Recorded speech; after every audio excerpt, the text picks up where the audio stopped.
ಸ್ನೇಹಿತರೆ ನಮಸ್ಕಾರ.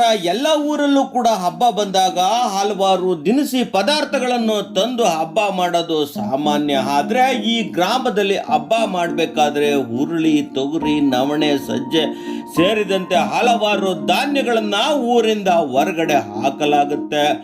ಈ ಊರಲ್ಲಿ ಖಾರ ಹರಿಯೋಂಗಿಲ್ಲ, ಕಾಳು ಹುರಿಯೋಂಗಿಲ್ಲ. ಹೀಗಾದ್ರೆ ಹಬ್ಬ ಮಾಡೋದಾದ್ರೂ ಹೇಗೆ? ಇಂತಹ ಆಚರಣೆಯ ಬಗ್ಗೆ ವಿಶೇಷವಾದ ಒಂದು ವಿಡಿಯೋವೊಂದನ್ನು ಸಂಪೂರ್ಣ ನಿಮ್ಮ ಮುಂದೆ ಇಡ್ತಾ ಇದ್ದೀನಿ. ದಯವಿಟ್ಟು ಸಂಪೂರ್ಣ ನೋಡಿ. ಅದೇ ರೀತಿ ಇಲ್ಲಿನ ಅರ್ಚಕರು ಈ ಬಗ್ಗೆ ಏನ್ ಹೇಳ್ತಾರೆ ಎಂಬುದನ್ನ ಕೇಳೋಣ. ಸ್ವಾಮಿಗೆ ಏನಪ್ಪಾ ವಿಶೇಷ ಅಂದ್ರೆ, ನಮ್ಮಲ್ಲಿ ಹಬ್ಬ ಅಂತ ತಾರೀಕು ಆದ್ಮೇಲೆ ಯಾರು ಹುಳ್ಳಿ ಕಾಳು, ತೊಗರಿ ಬೇಳೆ ಯಾವ್ದು ನಾವು ಊರಲ್ಲಿ ಇಡೋಲ್ಲ. ಊರ ಏನಾದ್ರು ಇತ್ತು ಅಂದ್ರೆ ತಾಂಡಾಗ ಹೊರಗಡೆ ಇಟ್ಬಿಟ್ಟು ಮನೆಯೆಲ್ಲ ಶುದ್ಧಿ ಮಾಡ್ಕೊಂಡು ನಮ್ ಸಂಪ್ರದಾಯ ಏನಾಯ್ತು ಆ ತರ ಆಚರಣೆ ಮಾಡ್ಕೊಂಡ್ ಬರ್ತೀವಿ. ಯಾವ್ಯಾವ ಕಾಳು ಇಡಲ್ಲ? ಹುಳ್ಳಿ ಕಾಳು, ತೊಗರಿ ಕಾಳು. ಸ್ವಾಮಿಗೆ ಆಗಲ್ಲ. ನವಣೆ, ಸಜ್ಜೆ, 5 ಧಾನ್ಯಗಳು ಈ ಸ್ವಾಮಿಗೆ ಆಗಲ್ಲ. ಯಾಕೆ? ಆಗಿನ ಕಾಲದಲ್ಲಿ ನಡ್ಕೊಂಡ್ ಬಂದ್ಬಿಟ್ಟೆ ನಮಗೆ. ಕೂಡ ಕಂಡು ಸಂಪ್ರದಾಯ ಅರಿಯಲ್ಲ, ಮಾಡಲ್ಲ ನಾವು. ಆ ತರ ಇದೆ ಸ್ವಾಮಿಗೆ. ಹೌದು ಸ್ನೇಹಿತರೆ, ಈ ಆಚರಣೆ ಹೆಚ್ಚಾಗಿ ಕಂಡು ಬರುವುದು ಕಾಡುಗೊಲ್ಲ ಜನಾಂಗದಲ್ಲಿ. ಇವರು ಕಠಿಣವಾದ ಹಾಗೂ ಪರಿಶುದ್ಧವಾದ ಆಚರಣೆಯನ್ನ ಮಾಡುತ್ತಿದ್ದೇವೆ ಎಂದ ನಂಬಿಕೆಯಿಂದ ಈ ರೀತಿ ಕಾರ್ಯಕ್ರಮಗಳನ್ನ ಮಾಡಿಕೊಂಡು ಬರ್ತಿದ್ದಾರೆ. ಹಾಗಾದ್ರೆ ಈ ಸ್ಥಳ ಇರುವುದು ತುಮಕೂರು ಜಿಲ್ಲೆಯ ಕುಣಿಗಲ್ ತಾಲೂಕಿನ ರಾಯಗೋನಹಳ್ಳಿ ಎಂಬ ಗೊಲ್ಲರಹಟ್ಟಿಯಲ್ಲಿ. ಈ ವಿಚಾರವಾಗಿ ಅರ್ಚಕರು ಏನ್ ಹೇಳ್ತಾ ಇದ್ದಾರೆ ಕೇಳಿ. ಫಸ್ಟ್ ನಾವು ಸ್ವಾಮಿಗೆ ಜಾಂಡೇವ್ ಕಂಬ ಅಂತ ಇರ್ತೀವಿ. ಅದನ್ನೊಂದು ಮರ ತಂದ್ಬಿಟ್ಟು ಅದಕ್ಕೆಲ್ಲ ಶುದ್ಧಿ ಮಾಡಿ ಪುಣ್ಯ ಮಾಡಿ ಅದಕ್ಕೆ ಮರ ನೆಟ್ಬಿಟ್ಟು ಅಲ್ಲಿಂದಾನೇ ಸ್ಟಾರ್ಟ್. ನಮಗೆ ಅದೇ ಧ್ವಜಾರೋಹಣ ಅಂತ ತಿಳ್ಕೊಂಡಿರೋದು.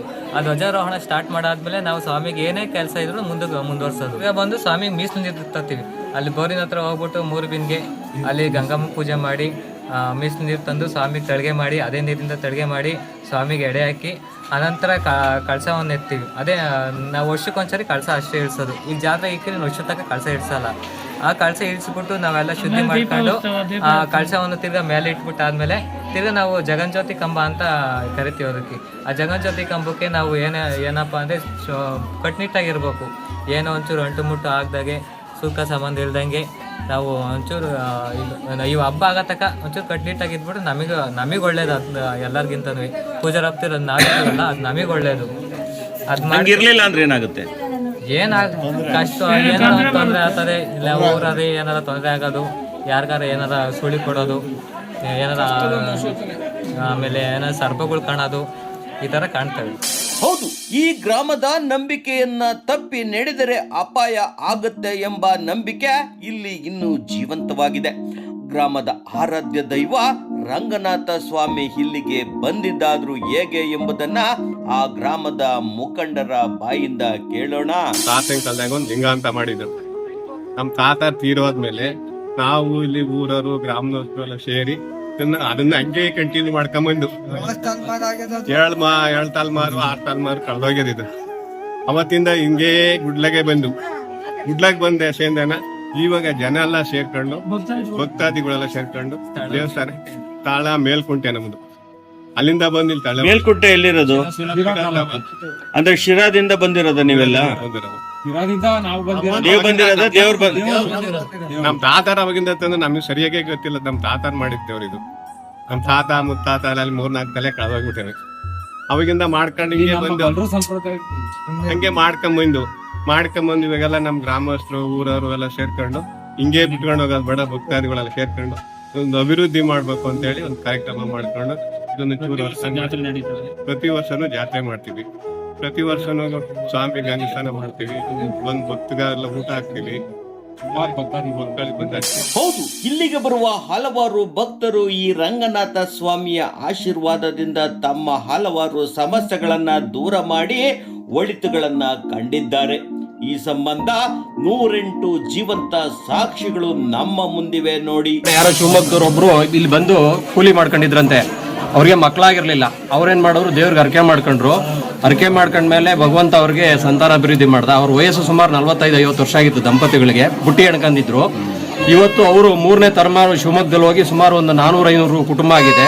ಇವತ್ತು ನಮ್ಮ ಭಗವಂತನಿಗೆ ಅಲ್ಲಿಂದ ನಡ್ಕೊಂತಾರೆ. ಪ್ರತಿಯೊಂದು ಅವ್ರು ಮಾಡ್ತಾರೆ.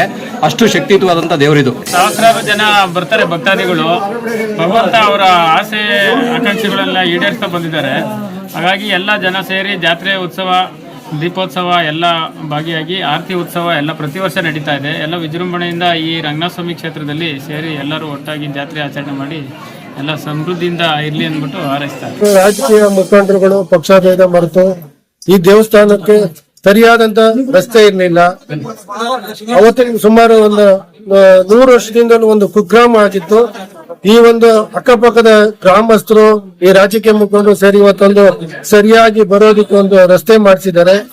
ಮುಂದೆ ಇಲ್ಲಿ ಇರೋಂತ ಏನು ಗುಡಿಸಲು ಮನೆ ಇದಾವೆ ಇವೆಲ್ಲ ಸರ್ಕಾರದಿಂದ ಮನೆಗಳು ಕೊಡ್ಬೇಕು. ಒಂದು 3-4 ವರ್ಷದಿಂದ ಈ ದೇವಸ್ಥಾನಕ್ಕೆ ಬರ್ತಾ ಇದೀವಿ, ಹೋಗ್ತಾ ಇದೀವಿ. ಬಟ್ ನಮ್ಗೆ ತುಂಬಾ ಒಳ್ಳೇದಾಗ್ತಾ ಇದೆ. ಆ ದೇವರಲ್ಲಿ ಅಷ್ಟು ಶಕ್ತಿ ಅಂತ ನಮಗೆ ಗೊತ್ತಾಗಿದೆ. ನಮ್ಮ ಮನಸ್ಸಲ್ಲಿ, ನಮ್ಮ ಊರಲ್ಲಿ, ನಮ್ಮ ಮನೆತನಕ್ಕೆ ಗೊತ್ತಾಗಿದೆ ದೇವರಲ್ಲಿ ತುಂಬಾ ಶಕ್ತಿ ಅಂತ. ಹಾಗಾಗಿ ನಾವು ಕೂಡ ವರ್ಷ ಬರ್ತಾ ಇದೀವಿ. ಪ್ರತಿ ಕ್ಷಣ ಎಲ್ಲೂ ಮಿಸ್ ಆಗಲ್ಲ, ಪ್ರತಿ ಜಾತ್ರೆ ಬರ್ತೀವಿ. ಸೊ ಹಾಗೆ ಇದೇ ತರ ಭಗವಂತ ಎಲ್ಲರಿಗೂ ಆಶೀರ್ವಾದ ಮಾಡ್ತಾ ಇರ್ಲಿ. ಇದು ವಿಶೇಷ ಏನು ಅಂದ್ರೆ ರಾಯಗನಹಳ್ಳಿ ಗ್ರಾಮ ಗೊರಗಟ್ಟಿಯಲ್ಲಿ ಶ್ರೀ ರಂಗನಾಥ ಸ್ವಾಮಿ ದೇವರು ಒಂದು ಸ್ಥಾಪನೆ ಆಗಿದೆ. ಮತ್ತೆ ನಮ್ಮ ಹೆಬ್ಬೂರು ಅಂದ್ರೆ ಇರುವಂತ ಚಿಕ್ಕಣ್ಣ ಸ್ವಾಮಿಯ ಇದು ಮೂಲತಃ ರಂಗನಾಥ ಸ್ವಾಮಿ ಅಣ್ಣ. ಇದು ಯಾರಿಗೂ ಸಹ ಗೊತ್ತಿಲ್ಲ, ಸುಮಾರು ಜನಕ್ಕೆ ಎಲ್ಲ ಗೊತ್ತಿದೆ. ಚಿಕ್ಕಣ್ಣ ಸ್ವಾಮಿಯರ ಅಣ್ಣ ಇದು ಈ ರಂಗನಾಥ ಸ್ವಾಮಿ. ಈ ರಂಗನಾಥ ಸ್ವಾಮಿನ ಚಿಕ್ಕ ಹುಡುಗ ಹುಟ್ಟಾಗಿದ್ದ ರಂಗನಾಥ ಸ್ವಾಮಿ ಬಹಳ ಎಲ್ಲ ಮಾಡ್ಲಿ ಅಂತ ಹೇಳ್ತಾ ನಾವು ಜನ ಬಂದು ಗಾಣಿಗ ಜನ, ನಮ್ಮ ತಾತ ಮುತ್ತಾತ ಈ ದೇವ್ರಿಗೆ ಹೊಸಕ್ಕೆ ಇದು ಇನ್ನ ದೀಪಕ್ಕೆ ಎಣ್ಣೆ ಹಾಕ್ತಾರೆ. ಎಣ್ಣೆ ಅಂದ್ರೆ ನಮ್ದು ಏನದ ಒಂದ್ ಅರ್ಧ ಲೀಟರ್ ಎಣ್ಣೆ ಬಿಟ್ಟು ಇಲ್ಲಿ ಭಕ್ತಾದಿಗಳೆಲ್ಲ ಬಂದು ಎಣ್ಣೆ ಹಾಕ್ತಾರೆ. 50 ರೂಪಾಯಿ 100 ರೂಪಾಯಿ ದೇವ್ರಿಗೆ ಎಣ್ಣೆ ಹಾಕ್ತಾರೆ. ನಾವು ನಮ್ಮ ತಾತ ಮುತ್ತಾತರಿಂದ ಮಾಡ್ಕೊಂಡ್ರೆ ನಮ್ಮ ವಾಣಿಗೆರಲ್ಲಿ 3 ಜನ ಅಣ್ತಂದಿರಿದ್ದೀವಿ. ವರ್ಷಕ್ಕೊಂದ್ಸಲಿ ಅವ್ರೊಂದ್ಸತಿ ನಾವು ಸತಿ ಆಗ್ತಾ ಇದ್ದೀವಿ. ನೋಡಿದ್ರಲ್ಲ, ನಂಬಿ ಬಂದವರನ್ನ ರಕ್ಷಿಸುವ ರಂಗನಾಥ ಸ್ವಾಮಿ ಹಾಗೂ ಚಿಕ್ಕಣ್ಣ ಸ್ವಾಮಿ ಸೋದರ ಸಂಬಂಧಿಗಳು ಎಂಬ ನಂಬಿಕೆ ಇದೆ. ಪಕ್ಕದ ಚಿಕ್ಕಣ್ಣ ಸ್ವಾಮಿ ದೇವಾಲಯಕ್ಕೆ ಬಂದ ಭಕ್ತರು ಇಲ್ಲಿಗೆ ಭೇಟಿ ನೀಡ್ತಾರೆ. ನೀವು ಕೂಡ ಒಮ್ಮೆ ಬಿಡುವು ಮಾಡಿಕೊಂಡು ಈ ಕ್ಷೇತ್ರಕ್ಕೆ ಬಂದು ಭೇಟಿ ನೀಡಿ ರಂಗನಾಥ ಸ್ವಾಮಿಯ ಆಶೀರ್ವಾದ ಪಡೆಯಿರಿ. ಈ ಸಂಬಂಧ ನಿಮ್ಮ ಅನಿಸಿಕೆ ಅಭಿಪ್ರಾಯಗಳನ್ನ ಕಾಮೆಂಟ್ ಮಾಡಿ.